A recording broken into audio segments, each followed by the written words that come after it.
ये जो ICDS का जो 2 अक्टूबर 1975 में जो शुरू हुआ था गांधी जयंती के संदर्भ में, तो ये पूरे अभी दुनिया का सबसे बड़ा ऐसा जो चाइल्ड डेवलपमेंट स्कीम है।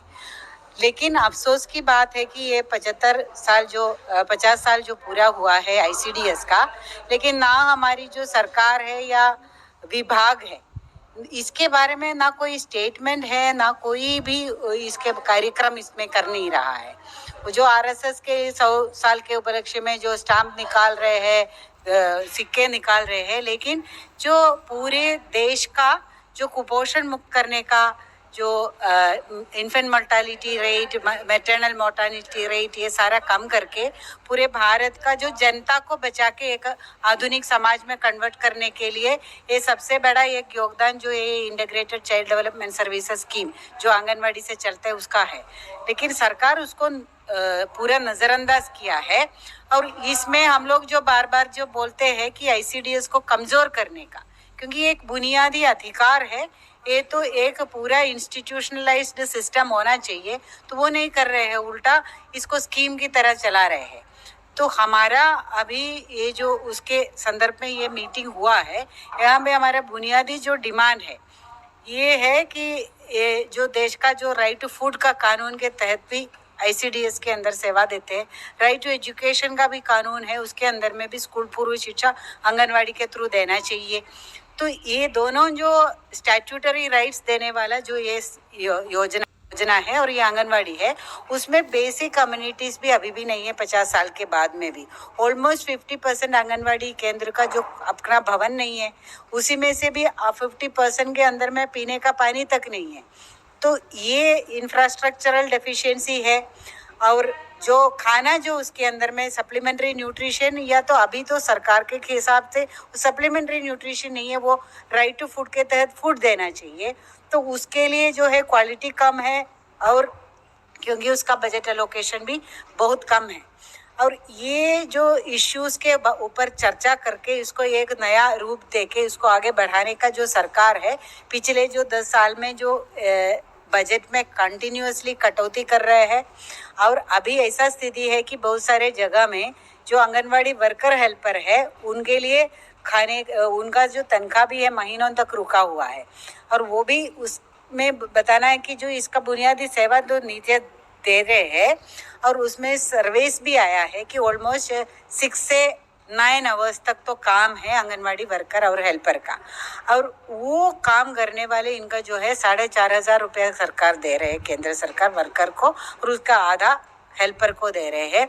और वो भी 2018 के बाद में एक पैसा नहीं बढ़ाया।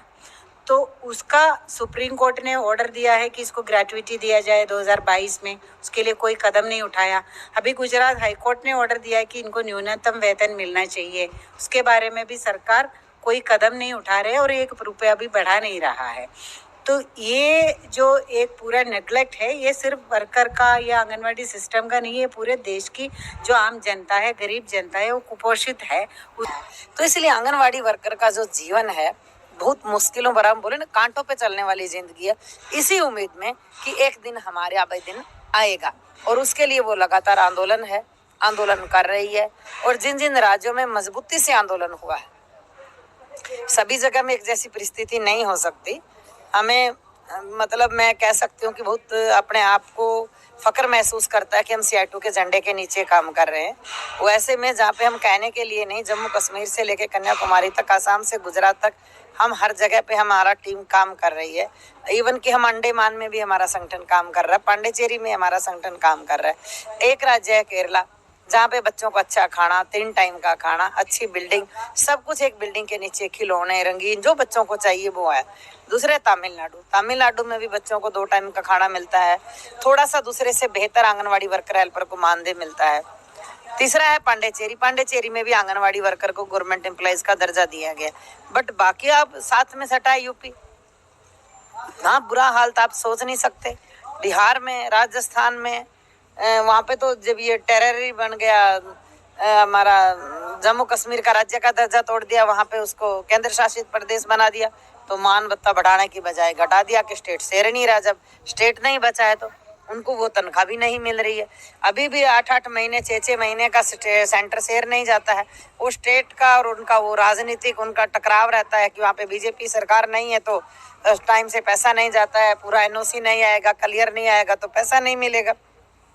तो ये सारा सफर से आंगनवाड़ी वर्कर बहुत गुजर रही है।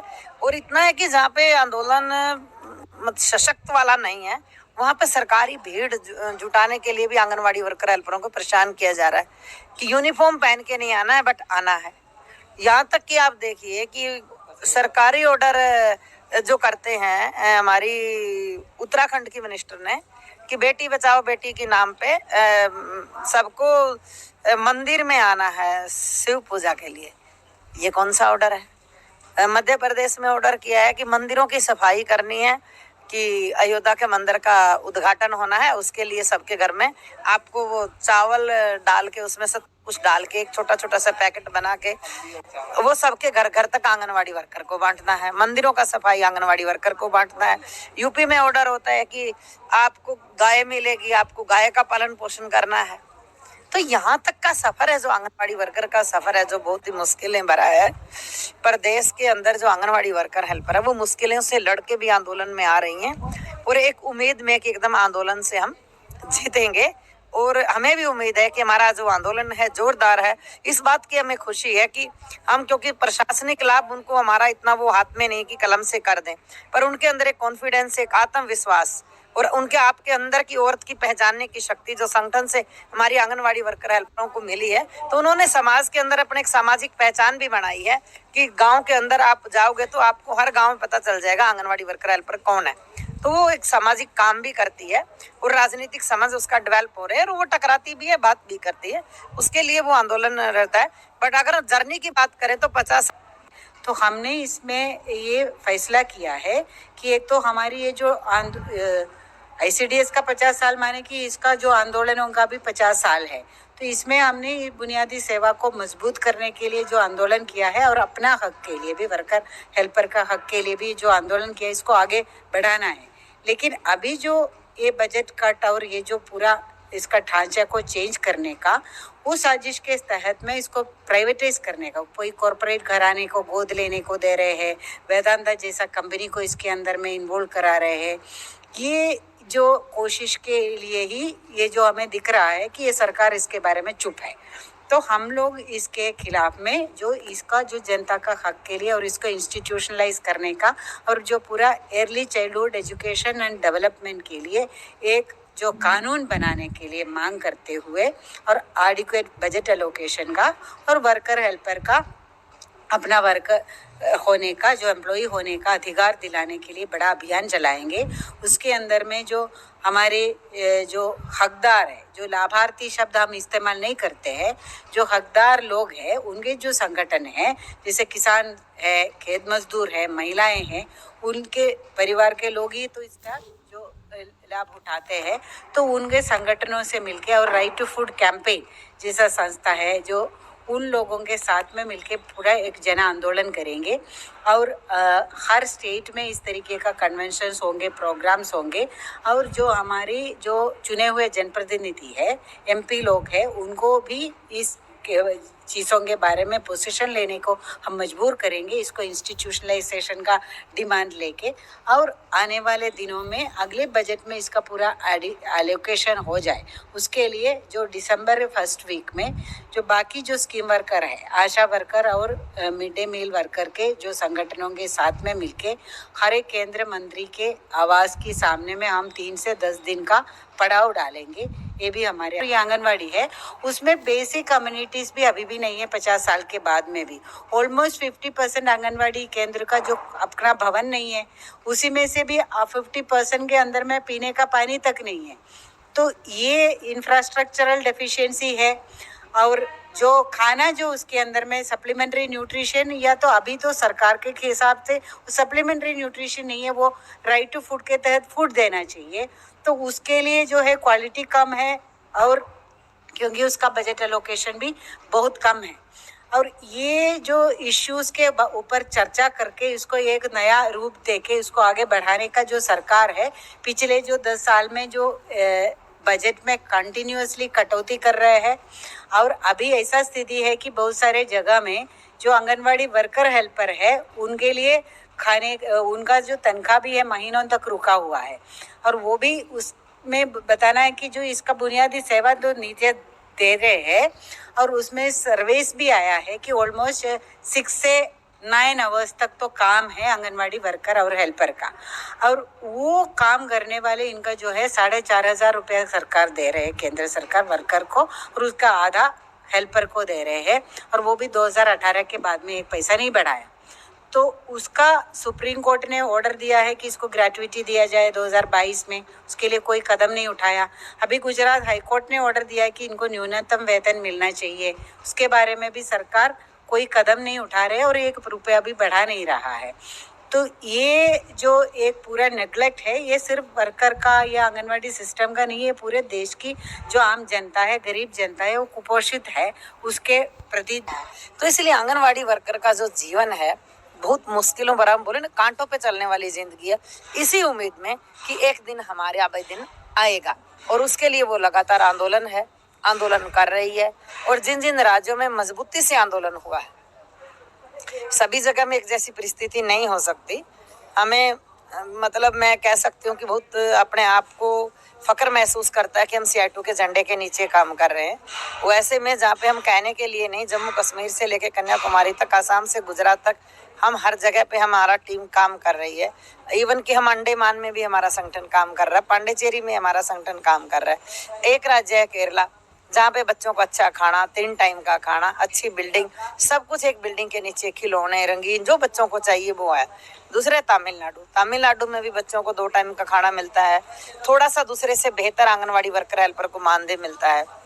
तीसरा है पांडिचेरी में भी आंगनवाड़ी वर्कर को गवर्नमेंट एम्प्लॉइज का दर्जा दिया गया। बट बाकी आप साथ में सटा है यूपी, इतना बुरा हाल तो आप सोच नहीं सकते। बिहार में, राजस्थान में, वहाँ पे तो जब ये टेरर बन गया, हमारा जम्मू कश्मीर का राज्य का दर्जा तोड़ दिया, वहाँ पे उसको केंद्र शासित प्रदेश बना दिया, तो मान भत्ता बढ़ाने की बजाय घटा दिया कि स्टेट शेयर नहीं रहा। जब स्टेट नहीं बचा है तो उनको वो तनख्वाह भी नहीं मिल रही है। अभी भी 8-8 महीने, 6-6 महीने का सेंटर शेयर नहीं जाता है। वो स्टेट का और उनका वो राजनीतिक उनका टकराव रहता है कि वहाँ पे बीजेपी सरकार नहीं है तो टाइम से पैसा नहीं जाता है, पूरा NOC नहीं आएगा, क्लियर नहीं आएगा तो पैसा नहीं मिलेगा। तो ये सारा सफर से आंगनवाड़ी वर्कर बहुत गुजर रही है। और इतना है कि जहाँ पे आंदोलन सशक्त वाला नहीं है, वहाँ पे सरकारी भीड़ जुटाने के लिए भी आंगनवाड़ी वर्कर हेल्परों को परेशान किया जा रहा है कि यूनिफॉर्म पहन के नहीं आना है, बट आना है। यहाँ तक कि आप देखिए कि सरकारी ऑर्डर जो करते हैं हमारी उत्तराखंड की मिनिस्टर ने कि बेटी बचाओ बेटी के नाम पे सबको मंदिर में आना है शिव पूजा के लिए। ये कौन सा ऑर्डर है? मध्य प्रदेश में ऑर्डर किया है कि मंदिरों की सफाई करनी है, कि अयोध्या के मंदिर का उद्घाटन होना है, उसके लिए सबके घर में आपको वो चावल डाल के, उसमें सब कुछ डाल के एक छोटा छोटा सा पैकेट बना के वो सबके घर घर तक आंगनवाड़ी वर्कर को बांटना है। मंदिरों का सफाई आंगनवाड़ी वर्कर को बांटना है। यूपी में ऑर्डर होता है कि आपको गाय मिलेगी, आपको गाय का पालन पोषण करना है। तो यहाँ तक का सफर है जो आंगनवाड़ी वर्कर का सफर है, जो बहुत ही मुश्किलें भरा है। प्रदेश के अंदर जो आंगनवाड़ी वर्कर हेल्पर है वो मुश्किलों से लड़के भी आंदोलन में आ रही हैं और एक उम्मीद में कि एकदम आंदोलन से हम जीतेंगे। और हमें भी उम्मीद है कि हमारा जो आंदोलन है जोरदार है। इस बात की हमें खुशी है कि हम, क्योंकि प्रशासनिक लाभ उनको हमारा इतना वो हाथ में नहीं कि कलम से कर दें, पर उनके अंदर एक कॉन्फिडेंस, एक आत्मविश्वास और उनके आपके अंदर की औरत की पहचानने की शक्ति जो संगठन से हमारी आंगनवाड़ी वर्कर हेल्परों को मिली है, तो उन्होंने समाज के अंदर अपने एक सामाजिक पहचान भी बनाई है कि गांव के अंदर आप जाओगे तो आपको हर गांव में पता चल जाएगा आंगनवाड़ी वर्कर हेल्पर कौन है। तो वो एक सामाजिक काम भी करती है और राजनीतिक समझ उसका डेवलप हो रहा है और वो टकराती भी है, बात भी करती है, उसके लिए वो आंदोलन रहता है। बट अगर जर्नी की बात करें तो 50 साल में बहुत मुश्किलों भरी जर्नी से वो सफर कर रही है। धन्यवाद सर।